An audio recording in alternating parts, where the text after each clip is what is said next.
Welcome to Calvary Baptist Church, Idaho Falls, where we seek to glorify God, make disciples, and take the gospel to the nations. For more information about our church, please visit www.calvaryidahofalls.org.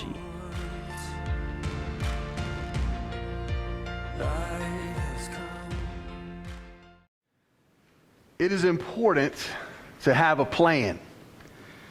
And yesterday, it would have been advantageous for my Georgia Bulldogs to have a better one, as they were crushed in the SEC championship by LSU. Or maybe better execution, or maybe better players, or something. And no, I'm not bitter. As a sports fan from Georgia, I know that there'll always be next year where our rug will be pulled out from under us again, and again, and again, and again. Enough of that, right? We can make light of sports because in the end we know that it's just a game. It often seems, though, in life that we don't have a plan. And when we do have a plan, that our execution of that plan is severely lacking. The good news this morning is that God always has a plan. And even when we fail to execute God's plan, He does it for us, for the glory of His name and for the good of His people. So we're going to look at Isaiah chapter 9, the first 7 verses today. But I want to give us some context, some background before we jump into this, because part of this text is quoted in the New Testament. Oftentimes it's just kind of pulled right out of Isaiah, and we just deal with it talking about Jesus. But I think when we understand the context of this passage, the people that first heard these words from Isaiah, then the truth of this passage for us this morning will become even more spectacular and amazing. Isaiah was a prophet to the southern kingdom of Judah during the reigns of Uzziah, Jotham, Ahaz, and Hezekiah. I know that means a lot to you this morning, but he was there 700 and something odd years before Jesus was born. Right? Isaiah didn't have the greatest job in the world, because Isaiah's job was often to speak to kings who didn't want to listen and to declare God's judgment upon His people.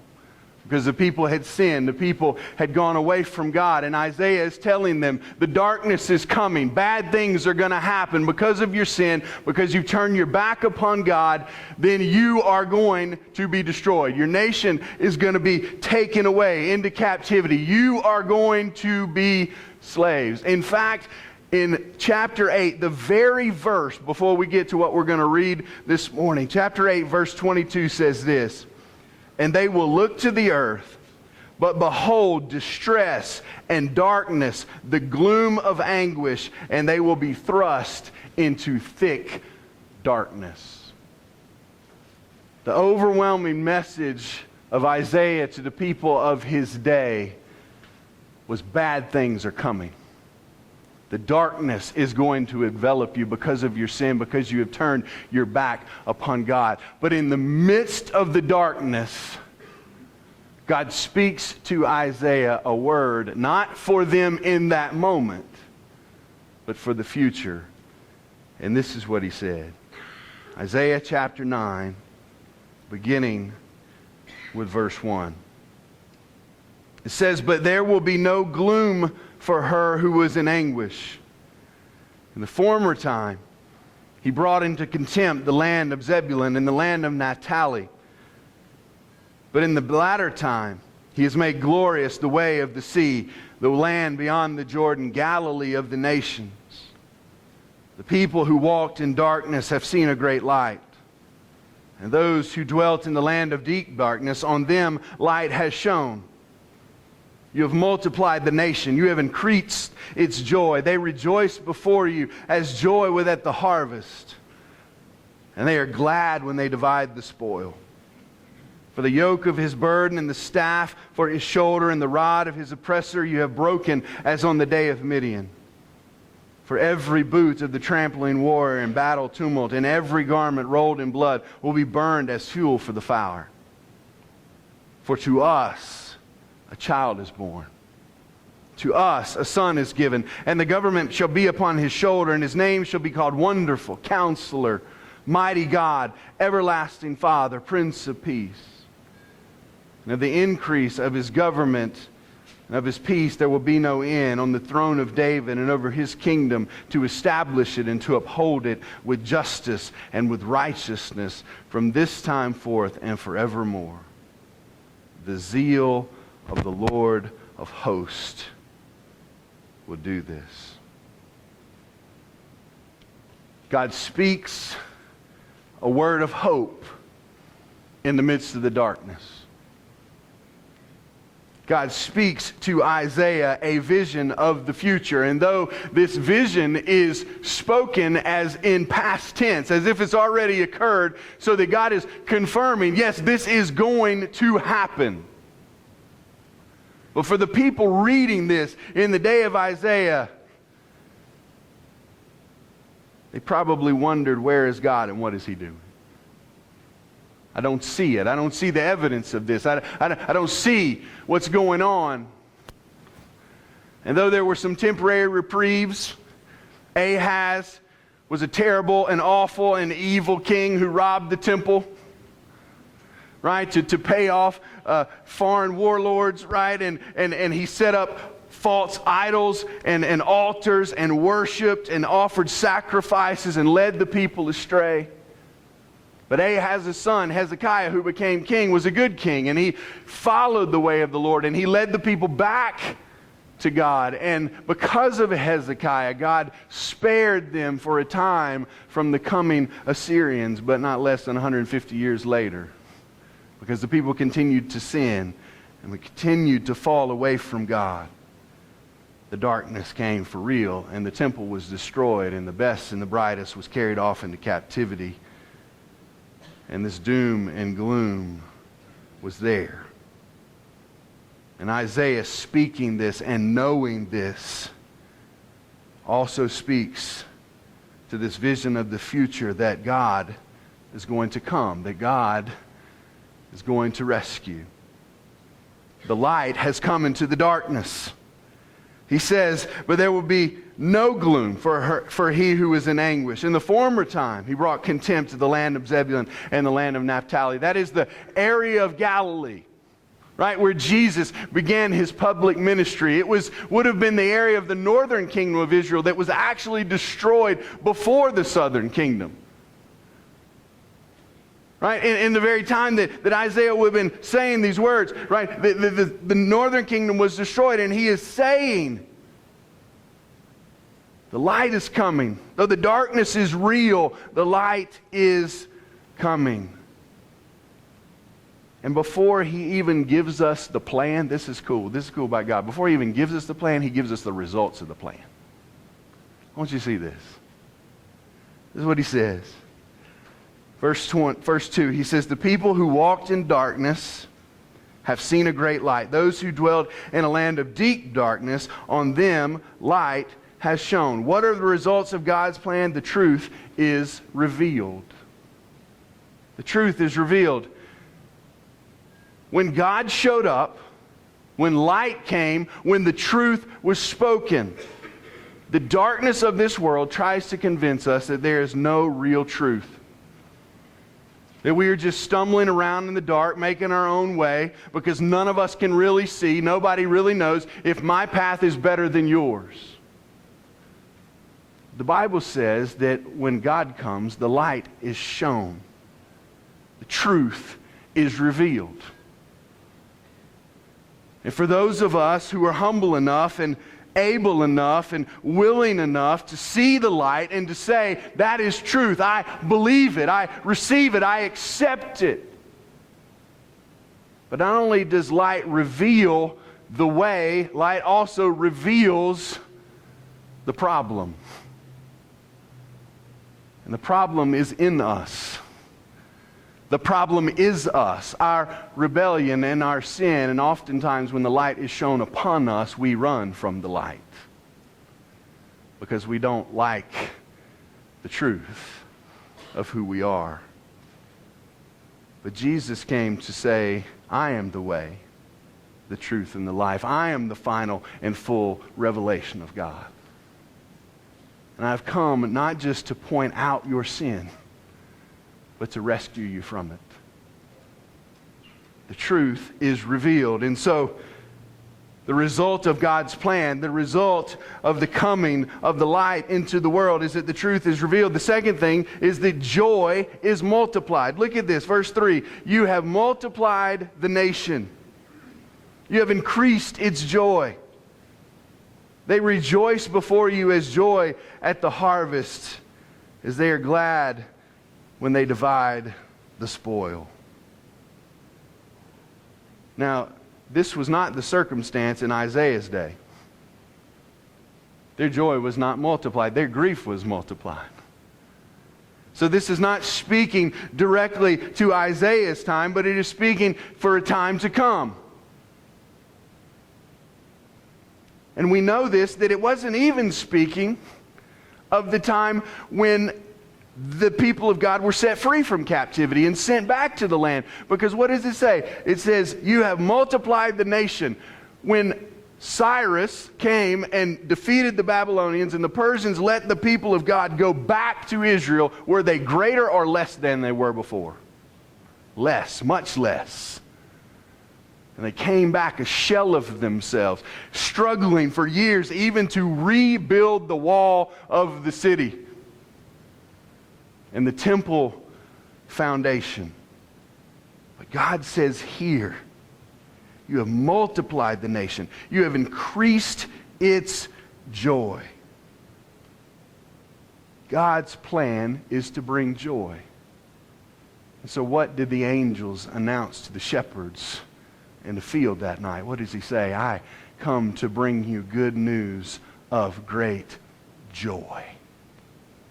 For unto you in the city of David this night has been born a Savior, who is Christ the Lord. The Bible tells us that the what of the Lord is our strength? The joy of the Lord is our strength. Now that passage, you may quote it, but most people don't know where it comes from. You know where it comes from? Nehemiah. You know the context of that? The people had stood all day long listening to Ezra read the law. And they were weeping over their sin and neglect of God. And God speaks to them and says, go feast. Don't mourn. Don't weep. Go feast and rejoice, because the joy of the Lord is our strength. When God shows up, when His Word shows up, when He works, what happens? The result is that joy is multiplied. And then he gives them two examples here of what this joy would look like. And he says, as with joy at the harvest. Now we kind of lose that kind of understanding today. Right? I mean, I know Shelley has its spud days, right? But it's just kind of turned into a family fun event. But it used to be that was a huge deal, right? Because it determined whether you were going to eat or not. Whether you're going to lose your farm or not, whether your family was going to survive or not, you rejoiced at the harvest. Because it meant another year. It meant more life. And then he says, and they are glad when they divide the spoil. This is victory in battle. When the victory is over, that's when you divide up all the stuff, right? That's when you count the money. That's when you give everybody their portion. Not before the battle is won, not before the victory, but after there is joy.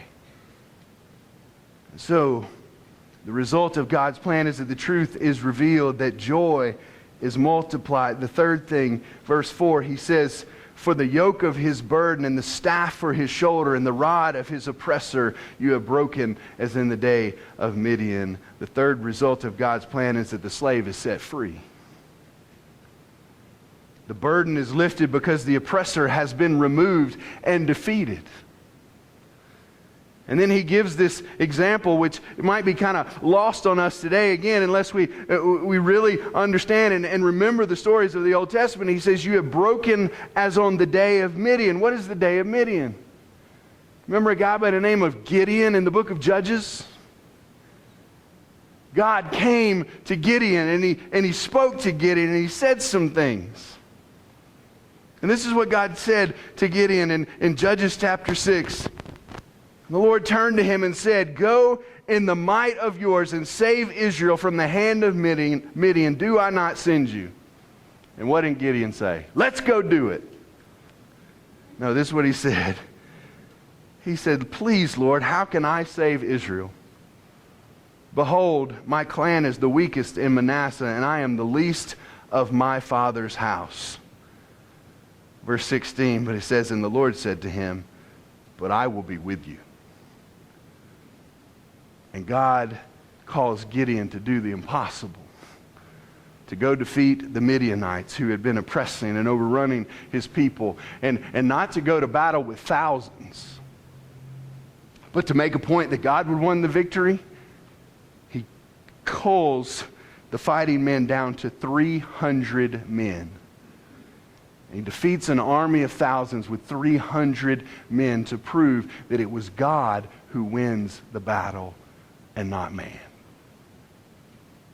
So Isaiah speaks and he says this is what God does. When God shows up, the slave is set free. But it is not set free because of the slave, because of their ability, because of their actions, because of what they can do, but because God has won. Our God is all about unlikely victories against overwhelming odds.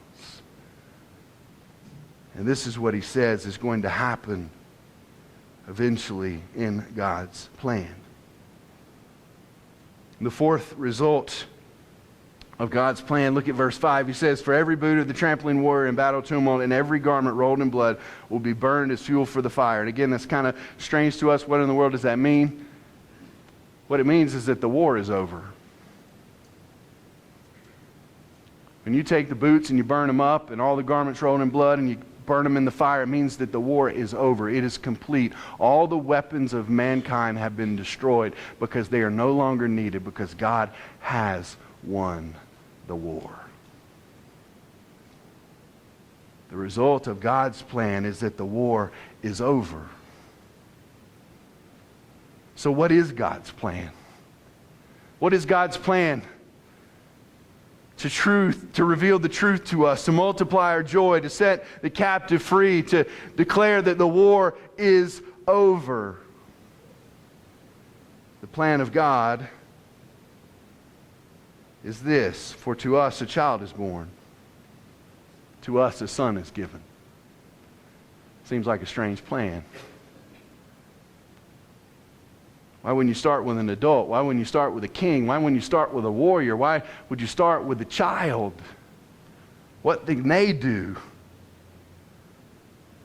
The birth of the child, the coming of the Messiah, the Word becoming flesh, God coming to us, Jesus, born of a virgin in the city of David, in the line of David, born in a barn but worshipped as king, so much more than a man, but in every way like us except without sin. Don't you realize what Jesus did? He revealed the truth. He multiplied our joy. He set the captive free. He ended the war for your soul. Matthew chapter 4 is where these verses here in Isaiah chapter 9 are quoted. And it's quoted in the context of Jesus beginning his public ministry. So this is what it says. Matthew chapter 4 verse 12. It says, now when he heard that John had been arrested, he withdrew into Galilee, and leaving Nazareth, he went to Capernaum by the sea in the territory of Zebulun and Naphtali, so that what was spoken by the prophet Isaiah might be fulfilled, the land of Zebulun and the land of Naphtali by the way of the sea, beyond the Jordan, Galilee of the Gentiles. The people dwelling in darkness have seen a great light. For those dwelling in the region and the shadow of death, on them the light has dawned. And from that time Jesus began to preach, saying, repent, for the kingdom of heaven is at hand. The plan of God is the coming of Christ. The plan of God is that Jesus was born. Now, God announced his plan 700 years before Jesus was born. But God's plan happened. God's plan worked.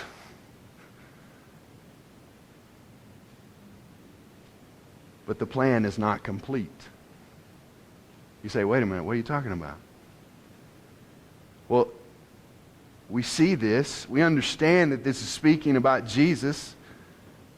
For unto us a child is born, to us a son is given, the government shall be upon his shoulders. His name shall be called Wonderful Counselor, Mighty God, Everlasting Father, Prince of Peace. These are titles for the Messiah. This is not just some man. This is not just some king. They didn't call the king God. It's just speaking of something greater that God is going to do. But then in verse 7 it says, of the increase of his government and peace there will be no end. And we look at our world today and we say, but where is that? It seems like there's strife and contention and war and plague and famine and disease and problems all over. He says, on the throne of David and over his kingdom, to establish and to uphold it with justice and with righteousness from this time forth and forevermore. And we say, was this really about Jesus, or did we miss it? Because where is this? The story's not over. Even though, again, this prophecy, this thing was spoken in the past tense, and we have seen the coming of the Messiah. We have seen Jesus come and live a perfect life and die on the cross and raise from the dead. The promise of the Bible is what? That he is coming back. And that when he returns, then all the wars are over. The peace is forevermore. There is no pain. There's no sin. There's no heartache. There are no tears. And so there is an already and a not yet to this promise from God. There's the already that Jesus has come to set us free, that we can know joy beyond imagination because of what he has done for us. The truth has been revealed. The captive has been set free. But the war is not completely over. The war for your soul may be over. You may be a child of God, but you battle sin and Satan on a daily basis. But just like the people of Isaiah were forced to look forward and believe that a better day was coming, we too, as the church of the living God, must look forward and believe. Because the plan of God is guaranteed. When people make a plan, when the army makes a plan, when a business makes a plan, they kind of calculate what is our success rate. What do we think the likelihood or the percentage of what we're planning is going to take place? What is the success rate of your plans? 50%? 70%, 80%, 90%. God's plan will always be accomplished. God's plan will always happen. And God authenticates that. He declares that it is going to happen. If you're a collector in here this morning, people collect all kinds of things, whether they're coins or cards or antiques or all kinds of stuff. And when you're dealing with things that are really, really old, there's a lot of times that can be faked. And somebody can say, hey, is this real? I don't know. I don't know enough about it to know whether it's real. And so there are actual people, experts, who are called authenticators for their whatever field it is. And it's their job to look at that thing and to authenticate it. And they will give you a piece of paper and they will sign it and they will stamp it and they will say, we authenticate that this item is real.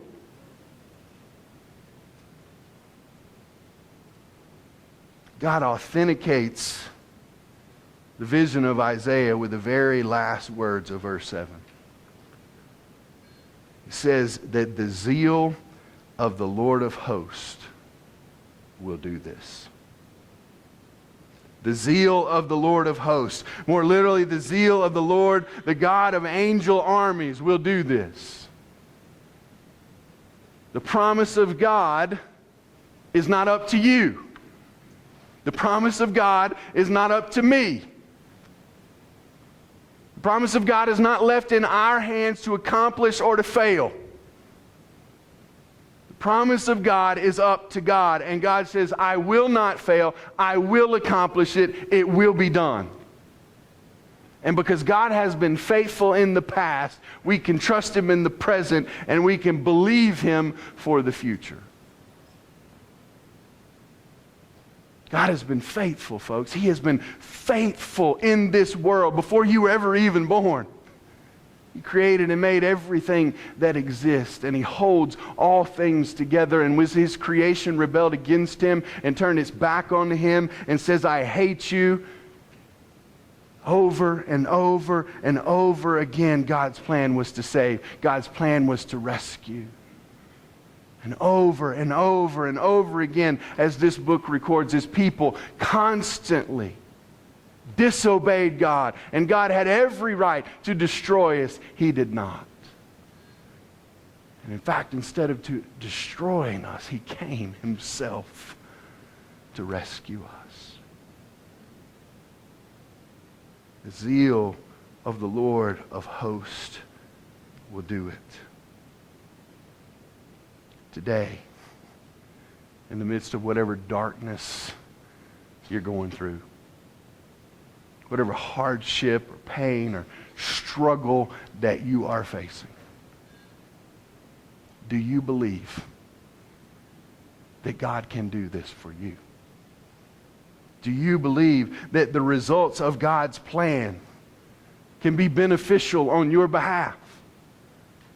That if you will look and read and understand, that the truth will be revealed. You say, I just don't know what to do. Everything just kind of seems foggy. I don't understand. God, where are you? And His Word says, I am here. Listen to what I have said. Read it, understand it, know it, follow it. I've come to bless you. I have come to work in your life for the glory of my name and for the good of my people.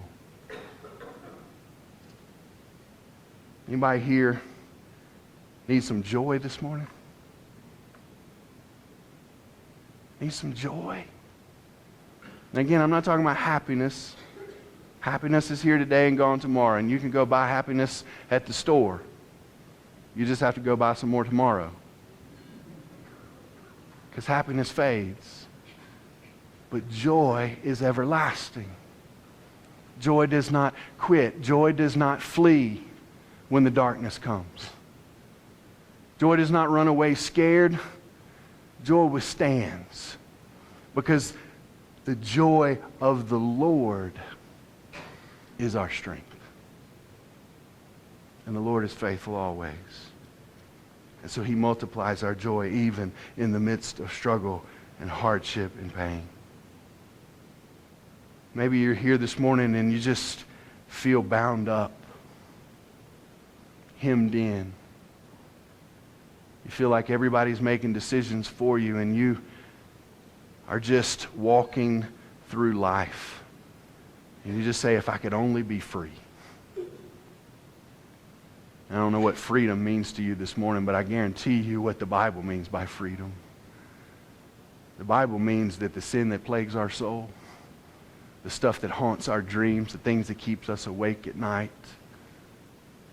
that God says, I've come to rescue you from that. I've come to pull you out of the darkness into the light. I've come to rescue for you from that thing that just keeps beating you down. Because I love you. Jesus announced at His public ministry when He stood there and He read the scroll, He says, I've come to set the captives free. He said, that's my purpose. That's why I'm here. The same thing that Isaiah said 700 years before he was even born into this world. And maybe this morning you're just wishing that it would all be over. And I'm not talking necessarily about life. I'm just talking about the war. You feel the war. You feel the tug. And you say, I'm tired. I'm tired of struggling. I'm tired of battling. I wish it was just easier, right? I mean, who wouldn't want an easier path? And then we read things in the Bible where it says, you know, in this world you will have trouble. Thanks, God. And if you follow me, you're going to have more. And if they hated me, you think they're not going to hate you. But he doesn't just tell us that there will be trouble. He says, take heart, I've overcome the world. I've won the battle. I've won the victory. I've defeated death. And though you do not see the final victory yet, it's coming. It's guaranteed. It's declared. Would you trust him in the darkness? Would you trust him right now? The God who created you, the God who made you, the God who loves you, put your hope and trust in him. He announced his plan over 700 years in advance. And he did not fail. And he will not fail. Would you trust the Lord this morning? Let's pray.